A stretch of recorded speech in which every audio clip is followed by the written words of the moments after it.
Itu tadi. Nggak ada kata nggak usah diperkaosnya diperpanjang. itu. Itu tadi Daud menyuruh orang ngambil. Wis. Lo yang ngambil itu nggak berarti. Sebentar, ini nggak layak dibaca untuk anak-anak. Sebentar. Kamu mau mempelintir seperti apapun Alkitab, kebenaran tetap kebenaran. Kalian akan membuktikan dengan berbagai cara, tapi pembuktian kalian tetap akan salah. Ingat itu Kainama.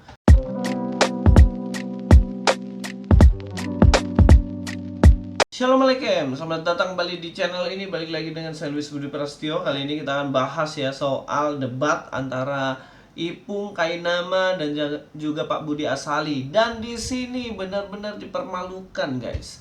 Yang mana ternyata ya benar seperti apa yang kita kira, mereka itu sebenarnya cuma omong kosong saja.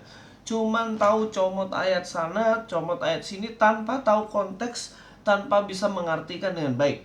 Gimana videonya? Mari kita nonton saja videonya. Kira-kira seperti ini videonya. Teman-teman nanti tolong diamati baik-baik dan diresapi baik-baik supaya tidak salah. Oke. Ibraninya mana Ibrani? Di dalam Ibrani 61 itu ditulis di situ. Gini ya. Marilah kita tinggalkan.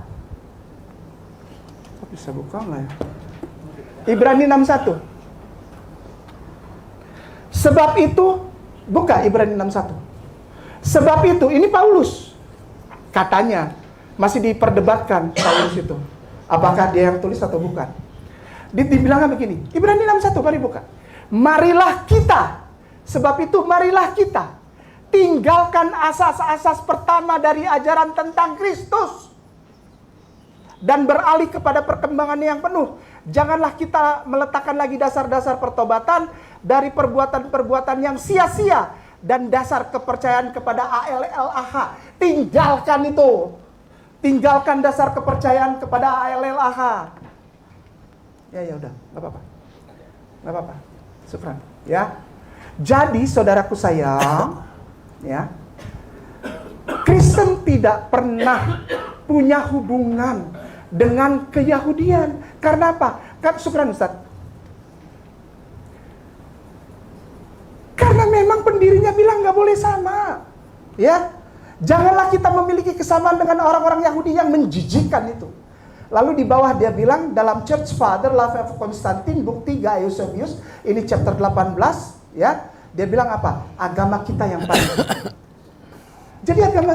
Jadi kita ngomong ini antara orang saudara kita tersayang di bumi Indonesia ini yang menganut agama yang berbeda dengan agama monoteisme. Kenapa? Yahudi itu monoteisme dan Kristen sejak awal didirikan tidak boleh sama. Tidak boleh sama. Sekali lagi, tidak boleh sama oleh pendirinya, namanya Konstantinus. Ya itulah apa yang dikatakan Kainama, yang mana dia mengatakan intinya kita harus paham dulu bahwa Kristen itu tidak boleh sama dengan Yahudi. Jadi sejak awal memang Kristen itu berbeda dengan Yahudi. Jadi jangan dikatakan ajarannya ataupun kitabnya sama. Nah inilah Kainama ya. Kalau memahami sesuatu cuman sepenggal dan omong kosong saja kayak Kainama ini, ya begini jadinya nih. Kurang-kurang begini. Karena kita harus tahu konteks dari ayat itu. Kamu comot ayat, itu tidak boleh dilepaskan dari penulis pertama punya maksud dan pembaca pertama. Itu namanya ilmu hermeneutik. Makanya kamu harus belajar itu Kainama. Jangan cuma comot-comot, tahumu cuma comot saja. Oke, kita akan nonton saja bagaimana balasan jawaban dari Pak Budi Asali. Mari kita nonton lagi ya. Lalu dalam Ibrani 6 ayat 1 tadi dikutip oleh Pak Kainama ya. Sebab itu marilah kita tinggalkan asas-asas pertama dari ajaran tentang Kristus dan kita beralih kepada perkembangannya yang penuh dan sebagainya. Ini ditafsirkan oleh Pak Kainama, kita meninggalkan asas pertama dari ajaran tentang Kristus itu dibuang. Sama sekali bukan demikian, karena kita harus mengerti ini melalui konteksnya ya. Saya bacakan dari Ibrani pasal 5. Saya baca mulai ayat 11 ya. Tentang hal itu, banyak yang harus kami katakan, tetapi yang sukar untuk dijelaskan, karena kamu telah lamban dalam hal mendengarkan. Jadi ingat ya, ini ditujukan kepada orang-orang yang lamban dalam hal mendengarkan. Sebab sekalipun kamu ditinjau dari sudut waktu, sudah seharusnya menjadi pengajar, jadi sudah lama mereka jadi Kristen, bisa ngajar mestinya, ya.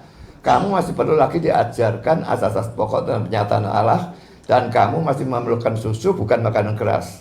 Sebab barang siapa masih memerlukan susu, ia tidak memahami ajaran tentang kebenaran, sebab ia adalah anak kecil. Tapi makanan keras adalah untuk orang-orang dewasa yang kadang mempunyai panca indera yang terlatih untuk membedakan yang baik dari paling jahat.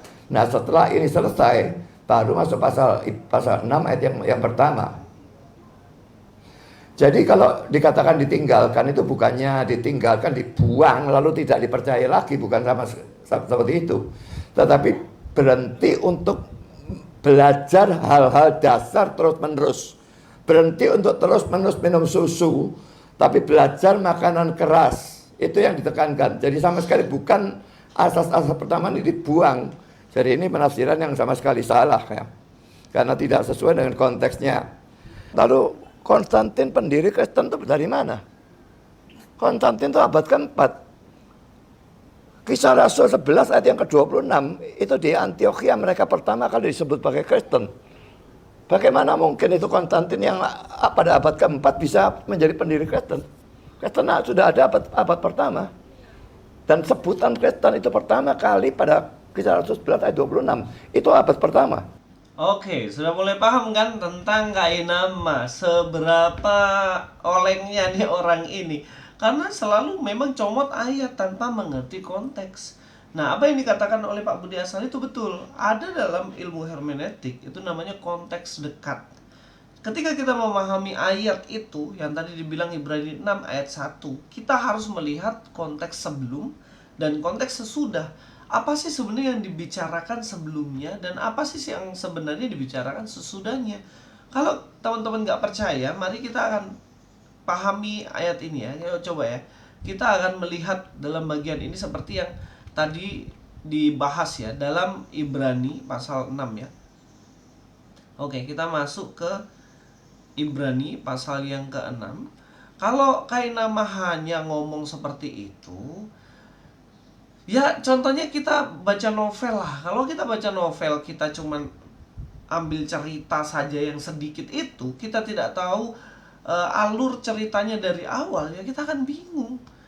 Makanya dalam Ibrani 6 ayat 1, sebab itu marilah kita tinggalkan asas-asas pertama dari ajaran tentang Kristus dan beralih kepada perkembangannya yang penuh. Jadi hanya pertama yang terbatas hanya ajaran tentang Kristus, tapi harus beralih juga pada perkembangan yang penuh. Jangan kita meletakkan lagi dasar pertobatan dari perbuatan-perbuatan yang sia-sia dan dasar kepercayaan pada Allah, yaitu ajaran tentang berbagai pembaptisan, penumpangan tangan, kebangkitan orang mati dan hukuman kekal, dan itulah yang akan kita perbuat jika Allah mengizinkannya, sebab mereka yang pernah diterangi hatinya, yang pernah mengecap karunia sorgawi, dan yang pernah mendapat bagian dalam Roh Kudus, dan yang mengecap firman yang baik dari Allah dan karunia dunia yang akan datang, namun yang murtad lagi, tidak mungkin dibaharui sekali lagi sedemikian, hingga mereka bertobat, sebab mereka menyalibkan lagi anak Allah bagi diri mereka dan menghinanya di muka umum. Sebab tanah yang menghisap air hujan sering turun di atasnya, dan yang menghasilkan tumbuh-tumbuhan yang berguna bagi mereka yang mengerjakannya menerima berkat dari Allah. Tetapi jikalau tanah itu menghasilkan semak duri dan rumput duri, tidakkah ia berguna dan sudah dekat pada kutuk yang berakhir dengan pembakaran. Tetapi saudaraku yang kekasih, sekalipun kami berkata demikian tentang kamu, kami yakin bahwa kamu memiliki sesuatu yang lebih baik yang mengandung keselamatan.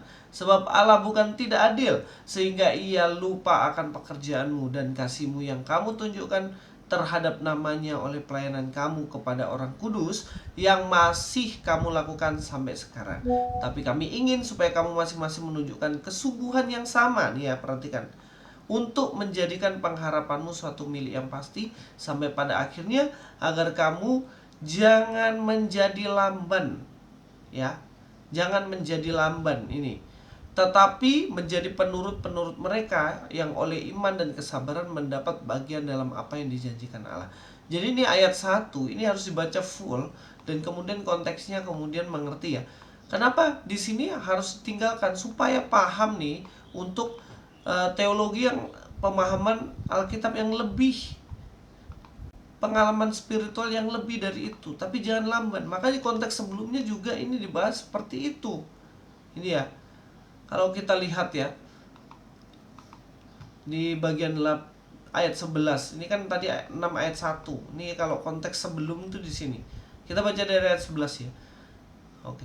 Tentang hal itu banyak yang harus kami katakan, tetapi yang sukar untuk dijelaskan karena kamu telah lamban. Oke, sekali lagi ya. Di sini ayat 11 lamban, dan tadi juga di ayat konteks sesudahnya juga ada kata lamban dalam hal mendengarkan. Jadi mereka ini tidak mau belajar dengan baik ya. Sebab sekalipun kamu ditinjau dari sudut waktu, sudah seharusnya menjadi pengajar. Harusnya mereka sudah mengajar, tapi mereka hanya, kami perlu lagi diajarkan asas pokok dari pernyataan Allah. Harus diulang lagi dasar-dasar nih. Dan kamu masih memerlukan susu terus, yang artinya nggak bisa yang keras-keras, bukan makanan keras. Sebab barang siapa masih memerlukan susu, ia tidak memahami ajaran tentang kebenaran.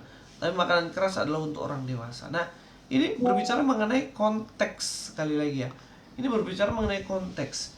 Ternyata ini adalah teguran pada orang-orang yang masih lamban. Kamu harus tinggalin lah ajaran-ajaran dasar tentang Kristus. Kamu harus lebih dari itu, sehingga kamu bisa mengajar. Nah, konteks begini kok bisa nggak tahu nih kan Kainama ini ya, Profesor Kainama ini. Dan memang dalam perdebatan kalau lawan orang yang model begini ya buat apalah Kainama. Kamu aja ngerti konteks nggak bisa. Coba kita lanjutkan ya, kita nonton videonya kembali. Nabi Daud mengintip wanita mandi, lalu mohon maaf, kitab Torah diceritakan, Nabi Daud mengintip wanita mandi, lalu mohon maaf sekali, diperkaos hingga hamil. Suami wanita itu lalu disuruh berangkat perang hingga mati, sedangkan wanita yang diperkaos tadi tersebut akhirnya dinikahinya. 2 Samuel pasal 11 ayat 2. Ya, jadi di sini Ipungnya sama 11-12 kayak Kainama. Nah, Ipung di sini bilang katanya Daud memperkaos yang namanya Betsheba. Nah, ini data dari mana lagi nih, Pung? Data dari mana lagi kau? Anak sekolah minggu juga tahu bahwa itu tidak diperkaos. Itu suka sama suka. Terjadi namanya perselingkuhan. Daud menyuruh anak buahnya mengambil nih perempuan, bawa ke rumah, ke istana. Dan di situ terjadilah apa yang tidak diinginkan sama Uria suaminya, tapi diinginkan Daud dan Betsheba. Nah, ini kamu harus paham baca Alkitab. Jangan fitnah asal fitnah gitu loh. Makanya kita nonton ya jawaban Pak Budi Asali gimana. Orang mandi, wanita mandi, katanya, wih cantik sekali. Begitu, terus mohon maaf habis itu diperkaos. Ini tidak layak dibaca untuk anak-anak. Mohon maaf sekali Ibu Fadila. Kata diperkaosnya ada di mana? Ayat berapa? Tolong tunjukkan. Ini 2 Samuel pasal 11 Iya, ayat 2. diperkaosnya ya. Iya. Hanya diperkaosnya, coba Iya. tunjukkan. Pasal berapa? Ketik 2 Samuel pasal 11 ayat 2. 2 Samuel Pasal 11 ayat 2. pasal 11 ayat 2. Mungkin Pak Pendeta Budi Asali belum pernah baca. Mana ada diperkaos? Sekali peristiwa waktu petang ketika Daud bangun dari tempat pembaringannya, lalu berjalan Iya. di atas Ya. ini soto istana untuk tampak kepadanya dari atas. Soto itu seorang perempuan sedang mandi. Iya. Perempuan itu sangat elok rupanya. Lalu Daud Hah? menyuruh orang bertanya tentang perempuan itu, dan orang berkata, Hah? itu adalah Betsheba binti Eliam, istri Iya. Uria, orang Heti. Sesudah itu Daud menyuruh orang mengambil dia. Perempuan itu datang kepadanya, lalu Daud tidur dengan dia. Perempuan Iya. itu baru selesai membersihkan diri dari kenajisannya, kemudian pulanglah perempuan itu ke rumahnya. Mohon maaf, itu istri orang, Pak. Mau sama mau, bukan diperkaos. Itu tadi. Nggak ada kata nggak diperkaosnya usah diperpanjang. tuh. Itu tadi Daud menyuruh orang ngambil. Wis. nggak Loh, usah yang diperpanjang. ngambil itu nggak berarti. Sebentar, ini tidak layak dibaca untuk anak-anak. Sebentar. Dan masih banyak lagi yang lainnya. Semua itu ada di kitab Torah. Al-Quran luruskan dengan cara menceritakan para nabi tersebut dengan versi yang benar. Cerita kehidupan orang-orang soleh. Mantap Pak Budi Asali, kejar itu Ipung. Tapi ya begitulah ya, namanya tukang fitnah ya. Kok bisa dia menyimpulkan kata mengambil perempuan itu dibilang di situ diperkaos? Ini kan ngaco, ini kan ngawur. Ketika ketahuan bahwa datanya salah, wes ini nggak layak. Loh, sekarang gini bos, kalau soal layak dan tidak layak dibaca, layak nggak ya? Kalau misalnya ada sesuatu dibilang begini, nanti di surga itu akan dapat 72 bidadari dan juga akan perawan terus setiap hari dan lain-lain. Loh, kita ini nggak bicara soal layak dan tidak layak. Alkitab secara jujur menulis dosanya Daud. Kenapa kok dalam Alkitab itu ditulis secara jujur dosa para tokoh dalam Alkitab? Karena kamu harus tahu konteksnya. Bahwa semenjak Kejadian pasal 3, ketika manusia jatuh dalam dosa,